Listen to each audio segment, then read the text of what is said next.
आज मु जो कथाटी कहवाई जाऊँगी अनेक लोक मत बोधहुए समर्थन कर न पारती मत रूढ़ीवादी कहीपारती पुराणा कालिया कहीपारती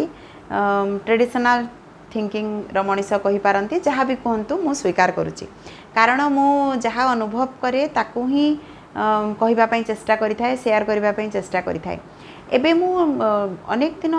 अनेक पिला देखुची से बहुत अजब हेयर स्टाइल चुटी गुड़ाक विभिन्न प्रकार कलर कर दौरान कार सागुआ खैरिया नाली माने मु भावे सत्य जमी चढ़ई गुड़ाक उड़ी आसी केउठू मु गोटे पिला को पचारि भी थी जे एमती कहीं तुम्हें चुटी काटुच एटा कौन भल लगुच सी कहला एटा ट्रेंड रे अच्छी तो धन्य से ट्रेंड हो पारे मु बोधे बुझी पारुनी किंतु जहाँ भी आम पिला करुचंती सेटा आगरू तो नथिला नथिबो मध्य समय सहित बदलिबो किंतु से माने अनुकरण ही करुचंती जो मानकु सेलिब्रिटी बोली आमे आख्या दउचु जो माने होचंती आमर अभिनेता अभिनेत्री जोटा नेशनल लेवल रे ट्रेंड करुची से गुड़ाक पिला एडप्ट करुचंती पिला कहीं की आमे माने मध्य बड़ माने मध्य सब बेले माने परफेक्ट फिगर रहिबा उचित भल dress dressing sense hair style एगुड़ाक आगरू नथिला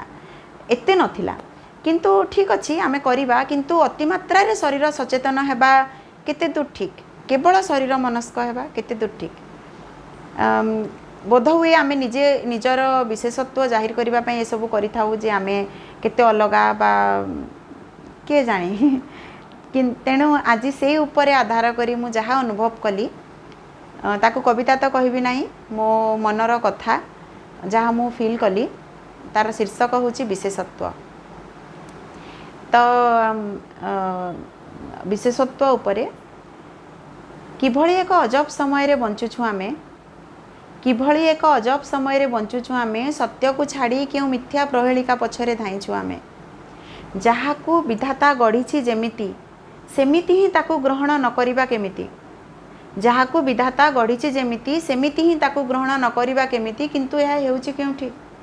सबु झील चाहूँगी स्पटलेस चेहरा ग्लोइंग फेस और स्लिम शरीर सबु पिला आशा हेबाकू टल हैंडसम पाइबाकू सिक्स पैक एप और चेहरा एक हिरोर लगी पड़ुछंती दिन राति खाली सेई चिंतारे लगी पड़ुछंती दिन राति खाली सेई चिंतारे कौन कले कमिबो फैट और ग्लो आसीबो मुहरे कौन कले कमिबो फैट और ग्लो आसीबो मुहरे low carb high protein diet workout आउ केते कौन सतरे चिंता कले एथिरे अछि कौन थरे चिंता कले एथिरे अछि कौन जो बहुमूल्य समय को विनियोग करी बढ़ा जाई पारंता किछि पर्सनल स्किल शिखा जाई पारंता बा किछि नुआ भाषा पढ़ा जाई पारंता किछि भल साहित्य गढ़ा भी जाई पारंता जीवन सेई अमूल्य समय रे केवल शरीर शरीर और शरीर प्रति ही अछि ध्यान थिला कि ए सब 10-15 वर्ष तले थिला कि ए सब 10-15 वर्ष तले एते मात्रा रे बुझी पारुना आमे बुझी भी पारुना आम पिलाए ए सब सोशल मीडिया रो माया एवं ता पछरे आमे तुच्छाटारे हेउछु बाया ए सब सोशल मीडिया रो माया एवं ता पछरे आमे तुच्छाटारे हेउछु बाया चुटी केबे हेबो नाही धळा और स्किन केबे हेबो नाही कला संभव कि यह केबे ए तो सबुठु बड़ किला चुटी केबे हेबो नाही धळा और स्किन केबे हेबो नाही कला संभव कि यह केबे ए तो सबुठु बड़ किला शरीर क्षणस्थायी बयस सह सौंदर्य मध्य पड़िजिबो मलिन निजर बहुमूल्य अर्थ समय एवं श्रम को श्राद्ध करी निजर बहुमूल्य अर्थ समय और श्रम को श्राद्ध करी आमे निजे निजको करि दउछु विशेषत्वहीन आमे निजे निजको करि दउछु विशेषत्वहीन जत्न नेबा शरीरर निश्चित भावरे निरोग रहिबा सुस्थ रहिबा जत्न नेबा शरीरर निश्चित भावरे निरोग रहिबा सुस्थ रहिबा जदि सुंदर मनटीएर अधिकारी हेबा तेबे सौंदर्य फुटी उठिबो मध्य आम शरीर रे जदि सुंदर मनटीएर अधिकारी हेबा सौंदर्य फुटी उठिबो आम शरीर रे मु कहिबी अन्य को अनुकरण करिबा नाही अन्य को अनुकरण करिबा नाही कारण आजिकाली आम पिला माने जहाँ करुचंती एठारे मु कहिबा पई चाहे जे केवल अनुकरण ही करुचंती सेथिरे निजत्व किछि नाही विशेषत्व किछि नाही अन्य को अनुकरण करिबा नाही निजर कष्ट उपार्जित अर्थ को श्राद्ध करी कृत्रिम सौंदर्य पछरे धाइबा नाही कृत्रिम सौंदर्य पछरे धाइबा नहीं, कारण शरीर कैन्द्रिक नुहे आत्मामय आम स्थिति। शरीर कैन्द्रिक नुहे आत्मामय आम स्थिति। तेबे काहींकी केवल शरीर पाई एते प्रीति, केवल शरीर पाई काहींकी एते प्रीति। क्षण भंगुर जीवन रे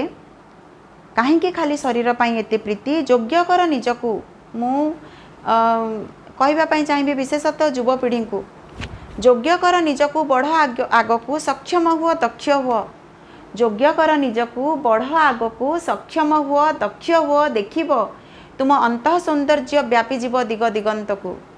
तुम अंतः सौंदर्य व्यापी जीव दिग दिगंतकू। एवं यह ही बोधे सठिक उपाय निजर विशेषत्व को जाहिर करने को। कृत्रिम सौंदर्य नुहे, आंतरिक सौंदर्य ही बोधे सठिक उपाय निजर विशेषत्व को जाहिर करने को। एवं शेष में गोटे छोट अनुरोध करने चाहिए समस्त को, विशेषकर आजिर पिला नुहे, टिके वयस्क मानू, आम पीढ़ीर लोकंकु, आम पिला माने वर्तमान आमको अनुकरण करुछंती। तेणु सर्वप्रथम जहाँ भी परिवर्तन सकारात्मक आमे आनिबा पई चाहूँ बा नकारात्मक मध्य आमे ताकू प्रथमे करबा उचित। तेणु मु गोटे छोट अनुरोध करी जे आमे काहे चेष्टा न करिबा जे केवल शरीर प्रति सचेतनता, सौंदर्य सचेतनता एते मात्रा रे न होई किछि आंतरिक शक्तिर विकास करा जाऊ, किछि दक्षतार विकास करा जाऊ। सौंदर्य को छाड़ी आउ जहाँ पॉजिटिव जिनिस अच्छी से गुड़क उपरे आमे फोकस करवा जदि बोधहुए आम पिला माने मध्य आमठू शिखिबे जे प्रकृत रे भल देखा जिबाटा चेहराटा एते इम्पोर्टेंट नुहे, सद्गुण जहाँ पाखरे अच्छी सी ही आग को बढ़े। यही जिनसटी यही मेसेजटी जदि आमे पिला मानक पाखरे पहुँचे दे पारिला मु भाबुची आमे अनेक परिवर्तन करि पारिबा। तेणु छोट चेष्टाटी निश्चय करिबा। धन्यवाद।